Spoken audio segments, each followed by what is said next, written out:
Graça e paz a todos. Glória a Deus. Muito bom estar com vocês aqui mais uma vez. E confesso, pastor Júnior, que já vou me sentir em casa, hein, pastor? É? Maravilha. Uma bênção poder estar com vocês aqui. E nessa noite, uma ministração que Deus tem para nós como homens, como cabeça, né? Que é um culto para homens. E o tema que o pastor me passou, mudança de mentalidade. Estava meditando sobre isso. Muito profundo. Que vocês possam abrir os vossos corações, vosso entendimento, porque é muito profundo o que Deus vai trazer aqui nessa noite. O Senhor vai ministrar conosco essa noite.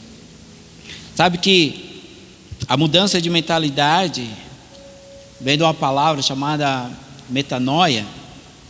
E metanoia significa mudança essencial de pensamento ou de caráter.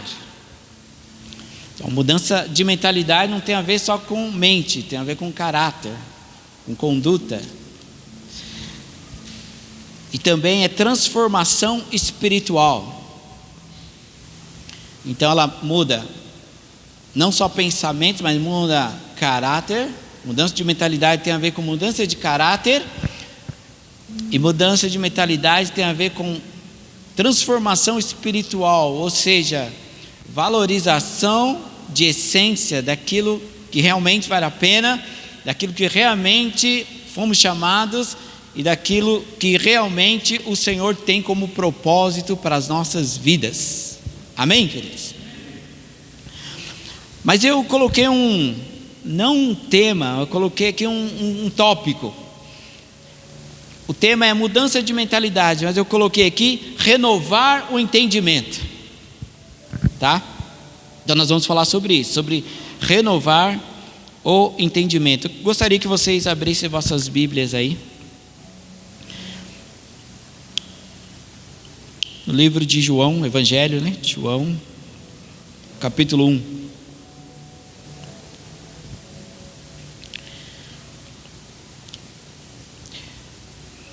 Essa palavra que eu vou ministrar aqui nessa noite, o Senhor tem falado comigo já há alguns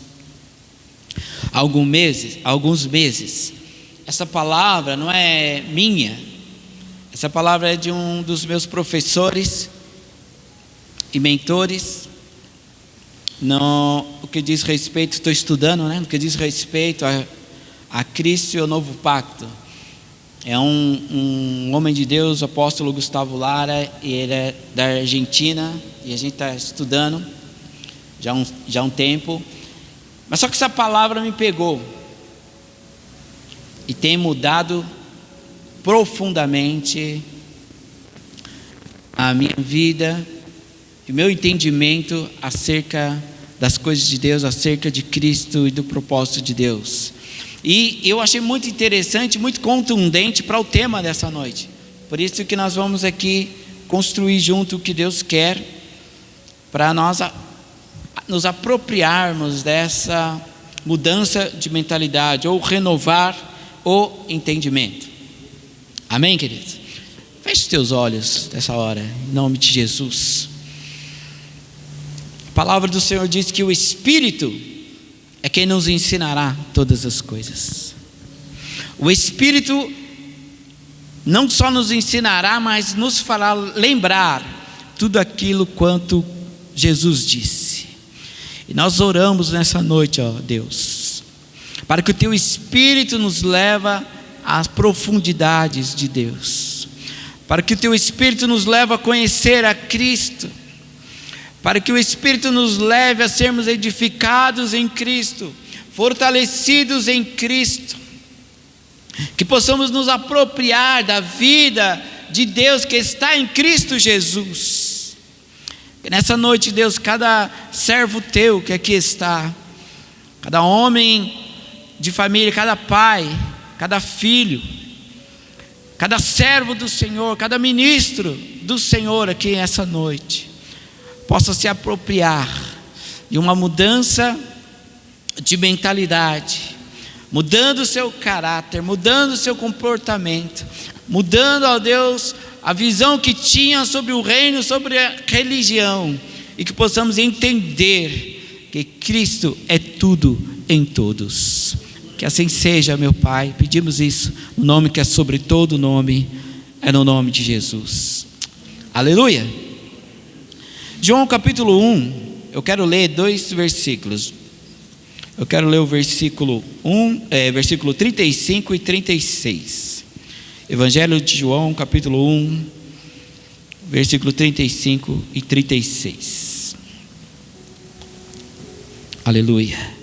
Se você quiser e puder ficar de pé, a palavra do Senhor é digna de toda reverência.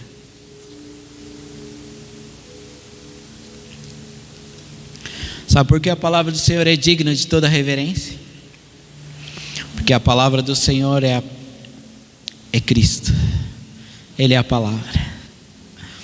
Quando nós vamos falar da palavra, nós estamos falando não de letra, nós estamos falando de uma pessoa, a saber, Cristo Jesus. Ele tem toda a autoridade e poder. Versículo 35 diz: no dia seguinte, estava João outra vez na companhia de 2 dos seus discípulos, e vendo Jesus passar, disse: eis o Cordeiro de Deus. Mais uma vez, versículo 35. No dia seguinte, estava João outra vez na companhia de 2 dos seus discípulos, e vendo Jesus passar, disse: eis o Cordeiro de Deus. Pode se assentar, queridos. Eis aqui o Cordeiro de Deus. Mas o Cordeiro de Deus é a primeira revelação de Cristo. O Cordeiro de Deus é apenas a primeira revelação de Cristo. O Cordeiro de Deus não é a revelação de governo. O Cordeiro de Deus é uma revelação de sacrifício. Nós vimos que o irmão me falou aqui sobre Abraão, que foram até o monte para imolar o cordeiro. Um ambiente de sacrifício. Eles iam matar o cordeiro como um sacrifício. Então o Cordeiro de Deus aqui não é a revelação de governo, mas é uma revelação de sacrifício. E é a primeira revelação de Cristo. Depois vieram as outras. Só que sacrifício não é governo. É a primeira revelação de Cristo como Cordeiro. E como Cordeiro não é governo, é só sacrifício. Então João não viu Cristo governar. Vai atentando comigo aí. Ele não viu Cristo governar. João não viu Cristo como rei. João Batista só viu como sacrifício. Quando o povo de Israel estava no Egito, quando eles estavam lá escravizados no Egito, e Deus levantou Moisés para tirá-los do Egito, e naquela última noite da saída, qual foi a revelação de Cristo ali? Qual foi a revelação de Cristo na saída? Foi o Cordeiro na Páscoa. Lembra disso? O Cordeiro na Páscoa. Mas a revelação continua de Cristo. Essa foi só a primeira, como Cordeiro. Depois Cristo, lá no deserto, Cristo é o maná, Cristo é a rocha, e segue. Mas João só teve a primeira revelação de Cristo como Cordeiro. Quer que você diga assim comigo: necessito renovar-me. Diga assim comigo: não posso ficar só com a primeira revelação. A primeira revelação de Cristo é gloriosa. A primeira revelação de Cristo é poderosa. Nós vimos aqui o poder de Cristo como Cordeiro, que foi lá no monte. Por causa daquele dia lá no monte, Deus mudou a vida de Abraão para sempre. Ele se tornou Abraão, pai de nações. E a palavra do Senhor declara a bênção sobre ele, declarando que a partir de então, todas as famílias da terra seriam abençoadas através de Abraão, pela vida de Abraão, porque ele teve a manifestação do Cordeiro. Então a manifestação do Cordeiro é gloriosa, mas eu necessito conhecê-lo mais. Necessitamos conhecê-lo mais, não apenas como Cordeiro, precisamos conhecê-lo como um todo. Precisamos conhecê-lo como tudo. Precisamos conhecê-lo profundamente. Mas João ficou só com a primeira revelação do Cordeiro.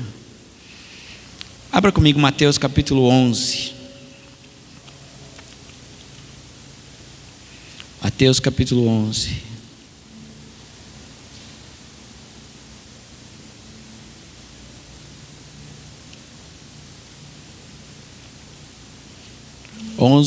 Versículo 1. Vou ler de 1 a 5.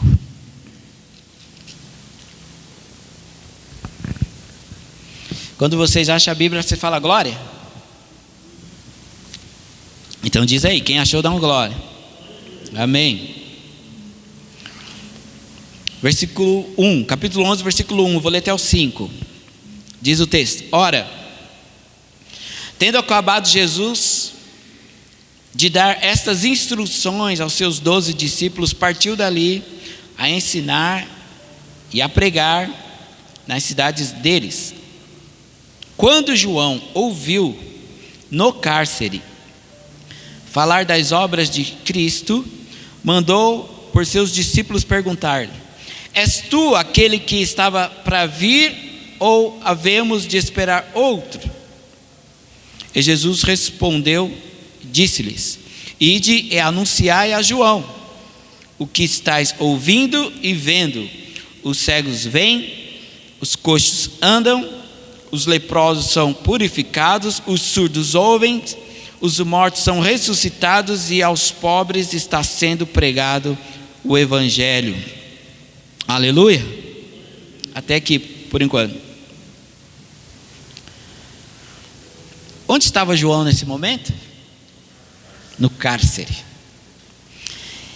João estava na prisão, estava no cárcere, e lá na prisão ele ouviu falar sobre os feitos de Cristo, sobre o que Jesus estava realizando ali no meio do povo, e enviou os discípulos para fazer certa pergunta. E a pergunta era: És tu que havia de vir, ou esperamos outro? Olha a pergunta de João: És tu que havia de vir, ou esperamos outro? Eu pergunto, qual é a diferença de João que batizava no Jordão e o João no cárcere? Qual era a diferença de João ali no Jordão batizando vidas, arrependei-vos, porque é chegado o reino de Deus, e agora o João no cárcere? Qual é a diferença? O nível, a diferença é o nível de revelação. Por quê? O que leva João a afirmar no Jordão: Eis o Cordeiro, e agora no cárcere ele diz: Eu não sei se é. Ele manda perguntar: será que é esse? O que leva uma hora você afirmar uma coisa e na outra hora você não tem mais certeza se é aquilo mesmo? Essa dualidade de pensamento, essa dualidade de sentimentos, de reações, acontece nos nossos dias, acontece toda hora, acontece em todo momento. Sabia disso? As pessoas dizem: eu encontrei Cristo, Ele mudou minha vida, agora eu sou uma outra pessoa, tudo em mim está diferente. Passa um ano, já não é mais aquilo. Jesus já não é mais tudo isso para ele. Amanhã não é mais. Eu encontrei a Cristo, Ele preencheu a minha vida, Ele me satisfaz. Hoje eu tenho tudo porque eu tenho Cristo. Mas amanhã não é mais. Já não estou mais preenchido, já não sinto mais tão cheio. Outro diz: encontrei ao Senhor, Senhor Deus, e nas suas orações, no seu louvor, na sua adoração: Senhor, eu te dou minha vida, eu te dou meu tudo, eu me rendo para fazer a tua vontade. Aí passa um tempo, essa pessoa desce da cruz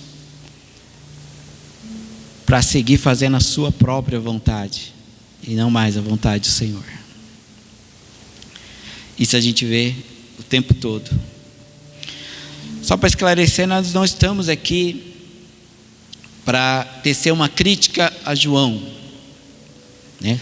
Espero que vocês entendam pelo Espírito. Não é uma crítica a João, não é para tentar fazer uma análise psicológica que João estava passando. Aliás, crítica não leva a nada, crítica não ajuda ninguém, crítica não edifica em nada, crítica só estraga. A ideia aqui é compartilharmos, a ideia aqui é entendermos, e entendermos juntos, nesse culto de homens aqui, o grande perigo de não crescer na renovação do entendimento. O grande perigo, é perigoso não crescer na renovação do entendimento. Se eu não cresço permanentemente na renovação do entendimento, olha só o que acontece: amanhã eu questionarei as coisas que hoje eu decidi. Se eu não cresço na renovação do meu entendimento, amanhã eu vou contradizer as coisas que hoje eu afirmo, coisas que eu afirmei hoje, amanhã eu vou contradizer. Se eu não crescer na renovação do meu entendimento, acabarei duvidando de coisas as quais eu cria. Isso é terrível, isso é horrível, isso é tenebroso. Um exemplo, você já viu isso? Uma pessoa encontra Jesus, está feliz da vida, e ele está lá no mercado, encontra um amigo: oh, rapaz, como é que você está? Beleza? Pô, te encontrei Jesus, a minha vida mudou, agora estou tranquilo, você precisa ir na igreja comigo, você vai ver que coisas maravilhosas.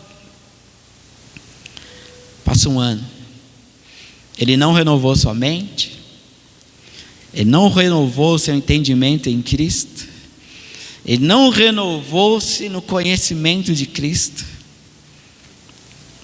Passa um tempo, ele está no mercado e encontra aquela mesma pessoa. Aí aquela mesma pessoa, é a pessoa que vai ter ele: ô fulano, que bom te encontrar aqui, rapaz, eu vim aqui, que bom te ver, eu quero ir na igreja com você, me leva na igreja.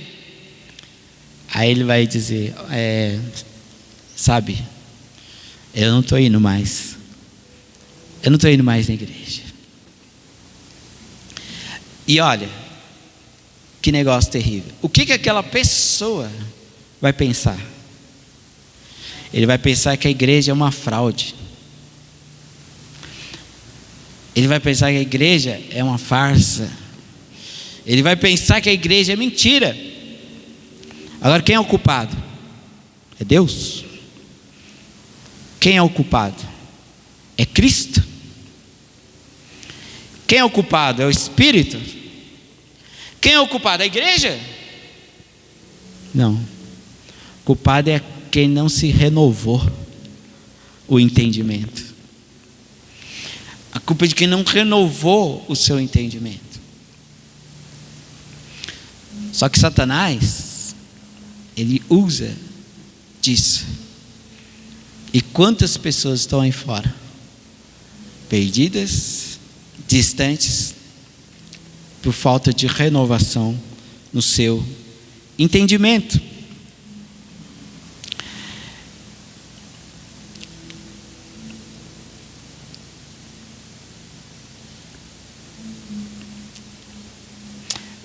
Queria que nós pensássemos juntos aqui uma coisa. O perigo de eu não me renovar, parece uma repetição, mas é profundo. O perigo de não me renovar é que amanhã nós vamos contradizer aquilo que afirmamos.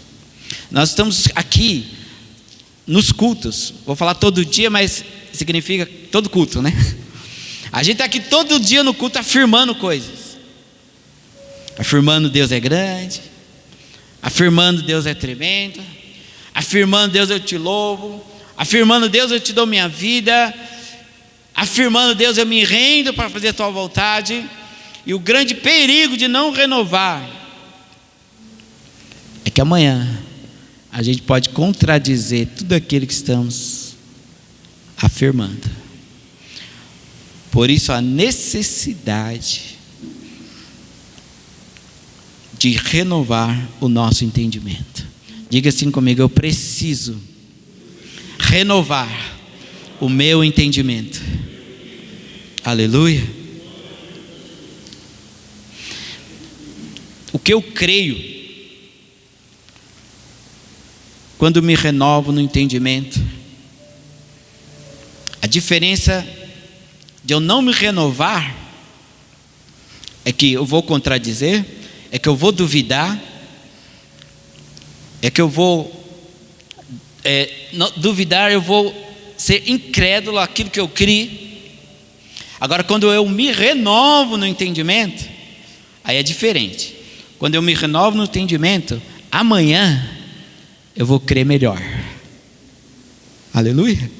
Quando eu renovo o meu entendimento, amanhã eu vou crer melhor. Amanhã eu crerei diferente. E não diferente que eu vou crer em outra coisa. Vou crer diferente que eu vou crer com maior amplitude, com maior profundidade. Aleluia. Quando eu renovo o meu entendimento, amanhã eu crerei exatamente. Porque a gente crê hoje, e às vezes a gente não sabe muita coisa. A gente entende meio superficial. Mas se eu renovo o entendimento, amanhã eu vou crer melhor, eu vou crer mais profundo, e eu vou crer exatamente. Aleluia. Eu vou crer com exatidão sobre algo. Por exemplo, eu olho aqui para o Júnior, ele está com aquele paletó cinza, bonito. Para mim é um paletó cinza. Mas conforme eu for chegando próximo, vou chegando perto, eu vou perceber que, na verdade, não é totalmente cinza, é risca de giz. Por quê? Porque eu vi de longe, está bonito, eu criei. Mas quando você chega de perto, você vê os detalhes. Não é apenas cinza, tem risca de giz, tem uma marca cara. E aí eu vou começar a enxergar as coisas com exatidão. Quando você renova o entendimento, você vai se aproximando de Cristo, e já não é mais por emoção, já não é mais pela alma, é por convicção que Ele é o Cristo, o Filho do Deus vivo. Aleluia. É por convicção, não é mais porque alguém falou, não é mais porque alguém adorou, alguém louvou, é porque eu me aproximei, eu renovei o meu entendimento, então eu pude vê-lo, eu pude conhecê-lo, eu pude participar exatamente da vida de Cristo. Aleluia. O perigo de não renovar o meu entendimento é que eu termino duvidando das coisas que antes eu cria. Que duro. É lamentável, é terrível e é triste. Eu não posso conhecer a Cristo apenas como Cordeiro. Eu preciso conhecê-lo. Cristo como maná, Cristo como a rocha, Cristo como o sol da justiça, Cristo como a estrela da manhã, Cristo como o pão de cevada, Cristo como o trigo, Cristo como os rios, Cristo como os lagos, Cristo como a água, Cristo como a coluna de fogo, Cristo como a nuvem de glória. Eu preciso conhecê-lo na sua integralidade e não apenas como Cordeiro. E quando você renova o seu entendimento, você vai conhecendo a grandeza, você vai conhecendo a soberania, a supremacia de Cristo na sua vida. Eu necessito conhecer a Cristo na sua total integralidade. Quanto mais eu conheço a Cristo, guarda isso. Quanto mais eu conheço a Cristo, mais eu conheço aquilo que eu tenho. Guarda isso, que isso vai ser poderoso para a tua vida. Quanto mais eu conheço a Cristo, mais eu conheço aquilo que eu tenho.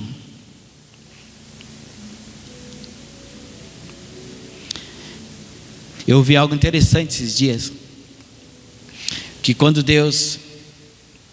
a terra era sem forma e vazia, antes de Deus criar, e Deus então foi liberando a palavra e foi criando, né? Haja luz, haja isso, haja os peixes. Só que onde estava tudo que Ele criou? Estava nele. Antes de vir a existência, estava onde? As coisas que Ele criou: planta e montanha, e sol e mar, todas as grandezas, animais, toda aquele complexo que Deus criou, que é esse mundo, estava onde? Dentro dele.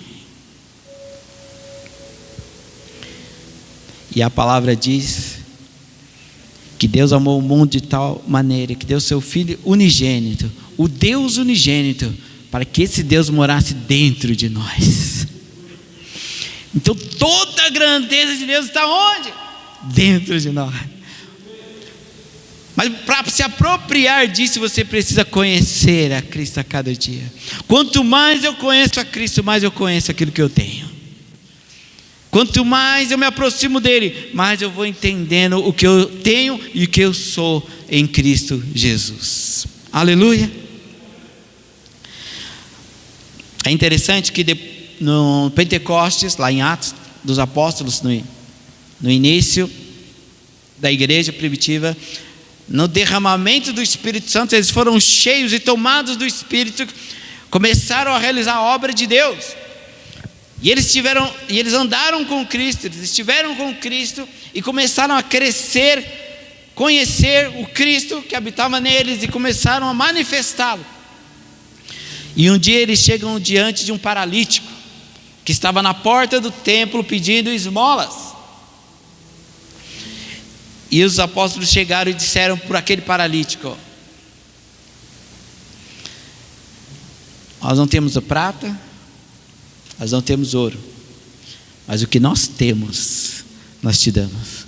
Aquele paralítico, ele não levantou por causa de prata, ele não levantou por causa de ouro, ele não levantou por causa de coisas, ele levantou por causa daquilo que estava nos apóstolos, que era Cristo. Aleluia! Quando você vai conhecendo a Cristo, você vai conhecendo aquilo que você tem. E eles disseram: nós não temos coisas, nós não temos dinheiro, nós não temos prata. E eu acredito até que não é que eles não tivessem, acho que eles tinham. Eles tinham dinheiro, eles tinham prata, acho que eles tinham coisas. Mas o Cristo que habitava neles era mais do que as coisas. Não temos, ou vou usar aqui uma palavra, mas é minha, tá? Ele é o capítulo 2. Então, acho que eles disseram assim: ó, nós até temos prata e ouro, mas nós não vamos te dar prata e ouro. Nós vamos te dar o que temos. Em nome de Cristo, levanta e anda. Aleluia! E ele se levantou e andou.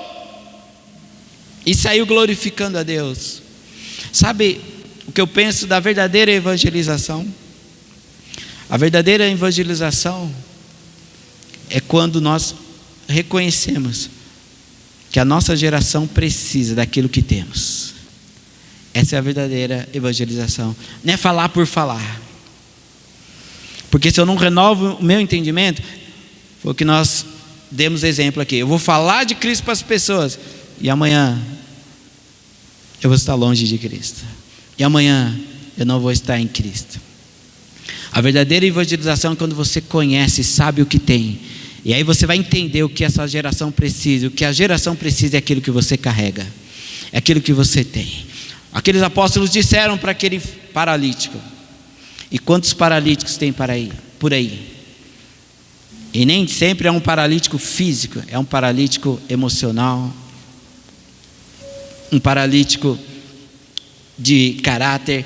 É um enfermo de ideias, é um doente nas suas atitudes, no seu caráter, na sua família, na sua vida profissional, na sua vida pessoal. Ele está todo doente, precisando de alguém que diga: o que eu tenho, eu te dou. O que eu tenho, te dou. Aleluia. O que os apóstolos descobriram? Eles descobriram que o paralítico não precisava de subsídios. Eles descobriram que o paralítico não precisava de ajuda. O paralítico precisava daquilo que eles tinham. Você vai sair daqui nessa noite com esse olhar. Você vai ver que as pessoas não precisam do dinheiro que você tem, do que você pode dar, da mão que você pode estender, mas que as pessoas precisam daquilo que você carrega, que é Cristo. Porque tudo está em Cristo. O estender das mãos, o dinheiro, tudo está em Cristo. Mas se você não tem Cristo, aquelas coisas passam e não curam. Você pode ver, se curasse, você ajudava alguém no semáforo, dava um dinheiro para alguém, ou alguém na calçada, e amanhã ela não estaria lá, porque era o que ela precisava. Era isso que ela precisava? Precisava do dinheiro? Me dá uma ajudinha para eu comprar um arroz para ajudar. Você dá, mas amanhã ela está lá de novo. E no semáforo está lá de novo. Então o que as pessoas precisam? Não é dessas coisas. Precisa daquilo que temos. Precisa daquilo que carregamos. Você vai ter esse olhar de hoje em diante. Isso é mudança de mentalidade. Isso é renovar a mente. Passar a olhar com a mente de Cristo, não mais com a minha mente, não mais com as minhas ideias, não mais com os meus pensamentos, mas a partir do olhar do céu para a terra. Aleluia. Você crê nisso, não? Aleluia. Quanto mais eu sigo conhecendo a Cristo, mais eu descubro aquilo que tenho e que a minha geração precisa. Nossa geração não precisa da nossa performance, não precisa da minha habilidade profissional, não precisa da minha habilidade, dos meus dons. A geração precisa daquilo que eu carrego, precisa de Cristo. Essa geração precisa de Cristo. Aleluia.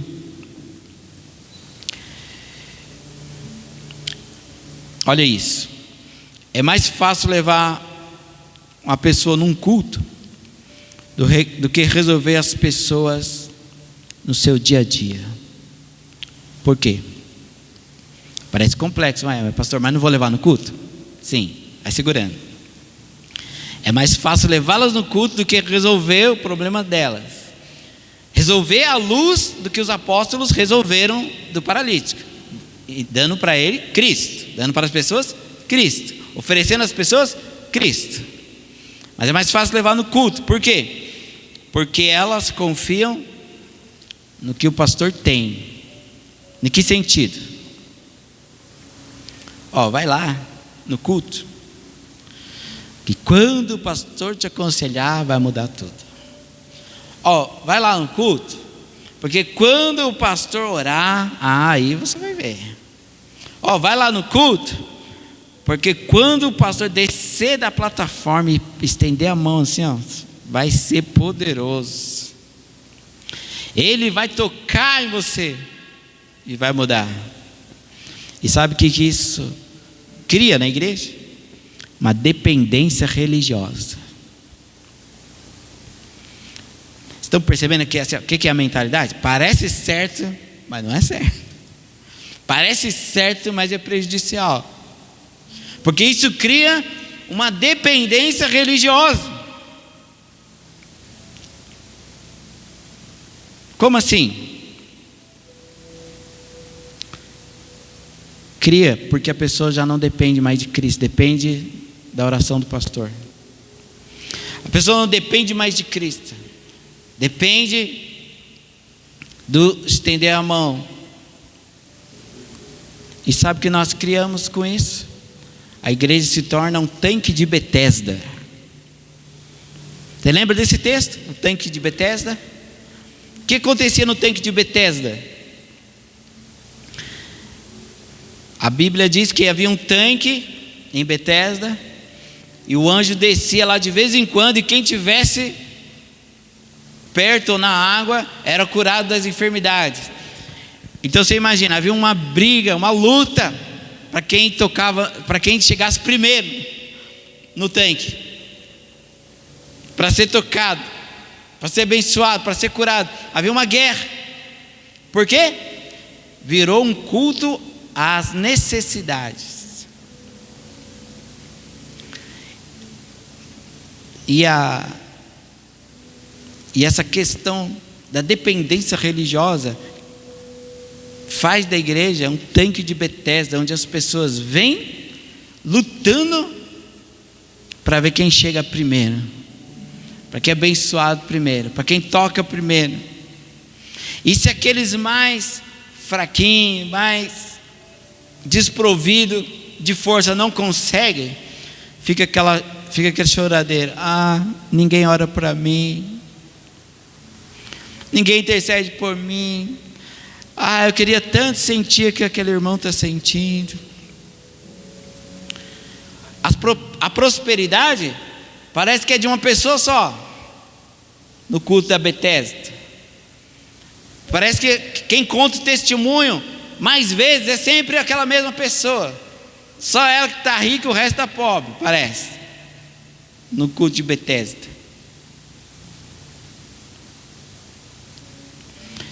Alguns séculos atrás, a igreja criou uma frase.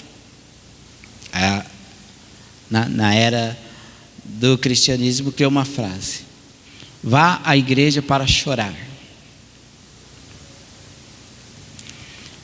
E isso fez do culto o culto à necessidade. Porque você vai na igreja para chorar, para pedir, né? Para chorar, para ficar lá naquela choradeira, naquela sofrência. E virou um culto da necessidade, quando na verdade o culto é para louvor e adoração e exaltação a Deus. Nos reunimos para dedicarmos a Deus, nos reunimos para adorar a Deus, nos reunimos para louvar a Deus, nos reunimos para amar uns aos outros, e por amar uns aos outros, Deus se revela por si só. Aleluia! A palavra do Senhor diz que Ele se revela no seu amor. Quando nos amamos uns aos outros, Deus vem e se revela. Cristo Ele está acessível a todos. Não é um abençoado, o outro não. Não, Cristo é acessível a todos. E quando é que Ele se manifesta? Quando nos amamos uns aos outros. Quando o culto não é a necessidade, mas o culto é a Deus. É para adorar, para louvar, para engrandecê-lo. E quando fazemos isso, quando Ele vê o amor, Ele vem. Aleluia! Ele se manifesta em amor. Quando nos amamos uns aos outros, Deus se revela. Logo há satisfação, logo há paz, logo há refrigério. Quando a igreja primitiva começou, você pode ir lá ler em Atos, qual que era a descrição da igreja? Que tinham tudo em comum, comiam junto, repartiam uns aos outros, cantando, louvando, salmodiando, adorando a Deus, e acrescentava o Senhor à igreja aqueles que iam sendo salvos, porque essa reunião deles era uma reunião de amor, era uma reunião de dedicação em adoração a Deus, era uma reunião para amar a Deus, para conhecer a Cristo, aquele crucificado e que ressuscitou ao terceiro dia. Era aquele momento deles. Então eles se reuniam para adorar a Deus, para louvar, para amar, e amavam uns aos outros, e por se amar, Deus se manifestava. Deus se manifestava e a igreja crescia. E o texto vai dizer que não havia entre eles necessitado algum. E o que foi acontecendo? A igreja não renovou seu entendimento ao longo dos séculos. E hoje se faz culto à necessidade, enquanto no início não havia necessitado algum, porque se reuniam em amor, se reuniam para amar, para conhecer a Deus, para crescer no Senhor, para crescer em Deus. Aleluia! Estão me entendendo? A religião inventou isso, mas quando nos reunimos, e nos reunimos em amor, Deus se manifesta. Quando renovamos o nosso entendimento, Deus se revela, e Ele se revela a nós. Deus se revela a nós, para nós crescermos. Amém, queridos? Outra coisa,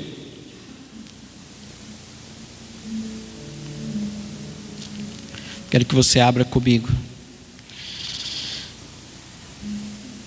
Nós vamos ler Mateus 11, versículo 25.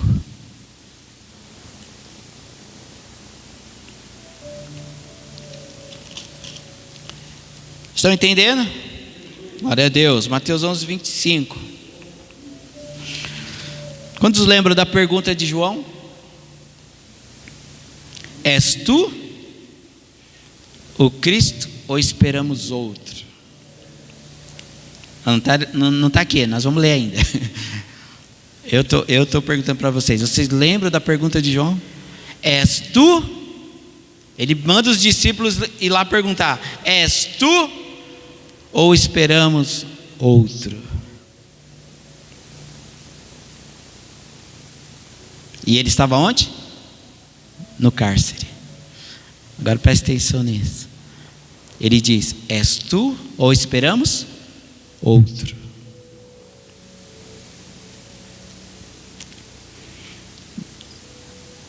Não há outro depois de Cristo.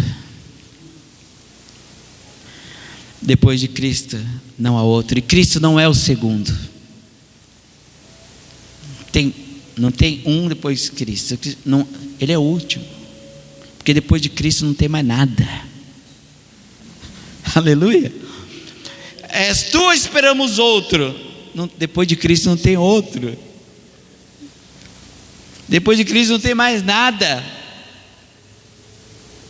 Aleluia. Depois de Cristo não há mais nada. Ele é o último. Se Cristo não te satisfaz, você tem um grande problema. Se Cristo não é a sua satisfação, você está num emaranhado ruim. Sabe por quê? Porque vão te decapitar. Sabe o que é decapitar? Cortar a cabeça. Se Cristo não for a sua satisfação, a única coisa que resta é que você vai perder a cabeça. Você sabe que é isso que aconteceu com João ali, né? No cárcere. Ali ele perdeu. Herodes mandou cortar a cabeça de João. Se Cristo não é a tua satisfação, se Cristo não te satisfaz, se você não renova o seu entendimento para conhecer mais a Cristo, o final é você perder a cabeça. É a única coisa que vai sobrar. Já viu pessoas que depois de conhecer a Cristo se afastaram? Conheceu a Cristo, mas se afastou. Ouça isso que eu vou fazer, que eu vou dizer, são dados. E você pode pesquisar, porque pesquisei. aqui é baseado na pesquisa, na América, 70% das lésbicas e homossexuais saíram de dentro da igreja. 70% das lésbicas e homossexuais saíram de dentro da igreja. Por quê? Porque depois de Cristo você só perde a cabeça. Depois de Cristo a única coisa que resta é perder a cabeça. Existe um outro dado que diz que 65% das pessoas na neuropsiquiatria, que estão no psiquiatra, 65% eram cristãos. 65% é bastante, né? Que estão na neuropsiquiatria, que estão passando por psiquiatra, eram cristãos. Por quê? Porque depois de Cristo não há mais nada. Depois de Cristo não resta mais nada. Se algo está faltando, se algo lhe falta fora de Cristo, significa que você não conheceu a Cristo de verdade. Se algo está faltando dentro de mim, se algo está faltando na gente, se algo está faltando em mim, fora de Cristo, significa que não conhecemos a Cristo de verdade. Porque depois de Cristo não tem mais nada, não resta mais nada. Se ainda está faltando, é porque eu preciso conhecer mais a Cristo. Eu preciso renovar o meu entendimento acerca de Cristo. Eu preciso renovar o meu entendimento acerca de Cristo. Aleluia. Porque depois de Cristo não há mais nada. Diga comigo assim: depois de Cristo não há mais nada. Não resta mais nada. Não resta mesmo. Então tem um conselho para você, homem, nessa noite. Não deixe de renovar o seu entendimento. Não deixe de renovar o seu conhecimento de Cristo. Conheça Cristo sim como Cordeiro, mas também conheça Ele como maná, como a arca, como tabernáculo. Conheça Cristo não apenas como Cordeiro, conheça Cristo no seu todo. Cristo é tudo. Cristo é todo. Aleluia. Não deixe de conhecer a Cristo, porque depois de Cristo não há mais nada. João disse: és tu que havemos de esperar ou esperamos outro? Aquele que afirmou no Jordão: este é o Cordeiro de Deus, depois estava em dúvida se tinha outro. Quem conhece a Cristo sabe que não tem outro. Depois de Cristo não tem mais nada. Eu só tenho que crescer nele. E eu vou crescer infinitamente, porque Jesus disse: aquele que beber da água que eu lhe der, do seu interior fluirá um rio que jorra para a vida eterna. Ou seja, uma água que jorra eternamente. Água fala de vida, ou seja, aquele que conhece a Cristo tem uma vida e tem uma água jorrando todos os dias eu cresço, todos os dias eu me edifico, todos os dias eu me fortaleço, todos os dias eu me renovo, todos os dias eu cresço em Cristo. Aleluia! Não vai chegar um dia que eu vou cansar, não vai chegar um dia que eu vou retroceder, não vai chegar um dia que eu vou duvidar, não vai chegar um dia que eu vou contradizer. Se eu estou conhecendo a Cristo, eu vou fluir em água como um rio. Aleluia! Mas para isso eu preciso renovar o meu entendimento todos os dias. Uma mudança de mentalidade. E essa mudança de mentalidade, que é o texto, que é o tema, não é uma coisa humana, carnal, não é uma coisa de autoajuda, não é uma palestra de autoajuda, é uma realidade, porque é uma ajuda do alto. Aleluia. Você crê nisso? Nós falamos nessa noite de como uma pessoa que diz conhecer a Cristo termina duvidando dele. Nós falamos aqui do perigo de não renovar o entendimento e a necessidade de renovar. Nós falamos daqueles que não renovaram e terminaram perdendo a cabeça. Então, como se renova o nosso entendimento? Não se renova conhecendo a Bíblia, mas se renova conhecendo a Cristo na Bíblia. Aleluia! Porque eu conheço muita gente que conhece a Bíblia, conhece de Gênesis e Apocalipse, mas não conhece a Cristo. Então, como eu renovo o meu entendimento? Não conhecendo a Bíblia, mas conhecendo Cristo na Bíblia, encontrando Cristo na Bíblia. Esses dias eu estava que a gente faz, a gente cristão, a gente faz algumas coisas, né? Uns faz jejum, hora de madrugada, cada um faz vai para um monte, né? Tudo isso eu faço, é benção. Aliás, faz tempo aí, Júnior, vai no monte aí. Faço tudo isso. Mas esses dias eu estava numa outra dinâmica. Que dinâmica? Encontrar Cristo. Ler as Escrituras para achar Cristo. E como eu disse aqui num outro culto, Cristo você não encontra estudando, você encontra por revelação. Quando Pedro diz: eu digo que tu és o Cristo, o Filho do Deus vivo, Jesus disse a ele: que bom, Pedro, porque isso não foi carne nem sangue que te revelou, mas meu Pai que está no céu. Cristo, o Filho do Deus vivo, quem revela é Deus. Então, quando você lê as Escrituras com desejo de conhecer a Cristo, quando você lê com desejo de encontrar Cristo, Deus vai te revelando Cristo na palavra. E assim a gente vai renovando. João parou em Cristo, no Cordeiro, e perdeu todo o mais. E para terminar aqui, não estou falando, falamos no início, não estamos criticando a João, ao contrário, Jesus mesmo disse de João, que nascido de mulher não tinha maior do que ele. Aleluia. Ele disse isso de João, que nascido de mulher não tinha maior que ele. Porque na verdade a lei apontava para o Messias, e João veio sendo a voz do que clama no deserto, a voz declarando: é chegada o reino de Deus, o Messias chegou, aleluia. Estava sobre ele esta unção, estava sobre ele. Então nós usamos aqui João só para exemplificar que você pode ficar só numa primeira revelação de Cristo e perder todo o resto, e aí duvidar, retroceder, contradizer aquilo que você afirmou, aquilo que você creu.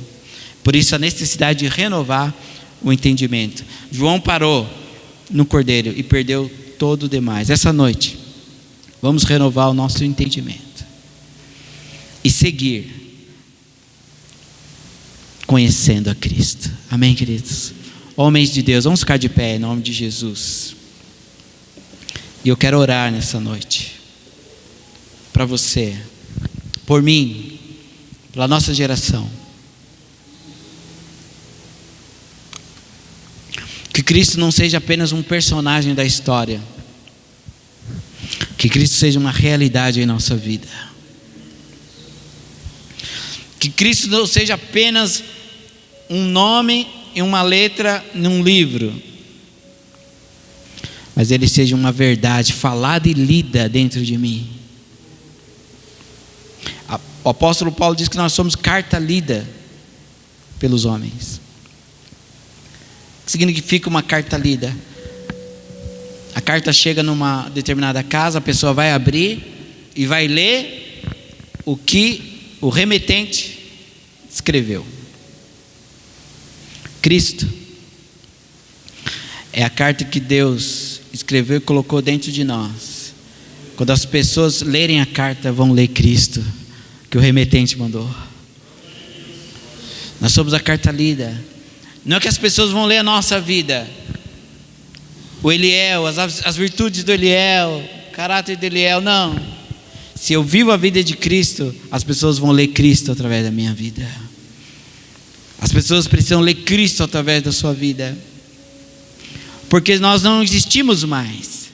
Depois da cruz, a palavra diz, o apóstolo Paulo diz que eu já estou crucificado com Cristo, e já não vivo mais eu já não existo, mas é Cristo que vive em mim. E a vida que agora vivo na carne, vivo na fé daquele que morreu e ressuscitou. Aleluia. Vamos renovar o nosso entendimento. Amém? Põe a mão no seu coração essa noite. Pai, nós te louvamos, nós te bendizemos por esta palavra, e nós declaramos hoje, ó Deus, que as portas do inferno não vão prevalecer contra a luz que o Senhor trouxe essa noite aos corações. Que os teus servos aqui, os teus filhos, homens, pais, filhos, cabeças, sacerdotes, estamos renovando o nosso entendimento acerca de Cristo, do pacto entre o Pai e o Filho. A tua palavra diz, Jesus declarou: Pai, eu e tu somos um, e quero que eles sejam um como nós somos. Então a tua vida está em nós, precisamos renovar o nosso entendimento, para que essa vida cresça, para que essa vida flua, para que essa vida transborde, e que essa vida, meu Deus, como água, como cachoeira, como corrente de águas, atinja e toque outras pessoas. A nossa geração não necessita de coisas, a nossa